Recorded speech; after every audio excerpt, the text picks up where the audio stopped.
নমস্কার, সবাই কেমন আছেন? আশা করি সবাই ভালো আছেন। আমি খুব ভালো আছি। আজকে বৃহস্পতিবার। আজকে আমি চলে এসেছি বারুণী গঙ্গা স্নানে।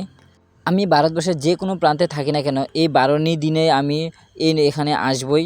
যাই হোক, দেখি এখন কোন দিকে ঘাট খালি আছে বা একটু ফাঁকা জায়গা আছে।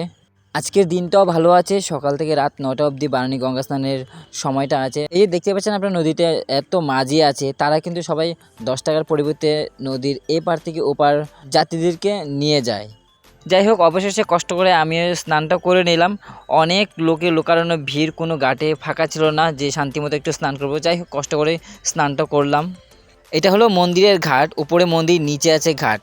বাকি সাইড থেকে এই সাইডে একটু ফাঁকা আছে। যাই হোক, এখানেই স্নানটা করে নিলাম। এই স্নানটা প্রতি বছরে চৈত্র মাসের বিশেষ একটি দিনে সেটি অনুষ্ঠিত হয়। তাহলে চলো এবার আপনাদের সবাইকে এবার মন্দিরে নিয়ে যায়। আমি এখন চলে এসেছি মন্দিরের সামনাসামনি।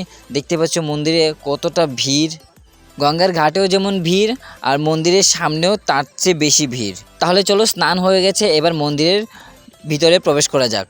আমরা চলে আসলাম এখন বেলগাছের নিচে, যেখানে একটা শিবলিঙ্গ আছে, আর সেখানে সবাই জল, ঘি, মধু, দুধ সবাই অর্পণ করছে।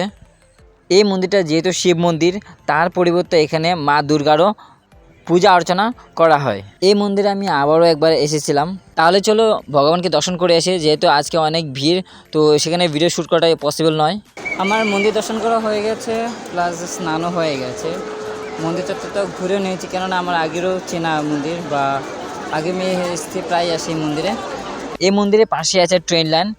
এসে দিয়ে একটা মালগাড়ি পাচ্ছে ছিল, মালগাড়িকে বাই বাই বলে দিয়ে আজকে ভিডিওটা এখানে শেষ করলাম। ভালো লাগে একটা লাইক করে দেবেন।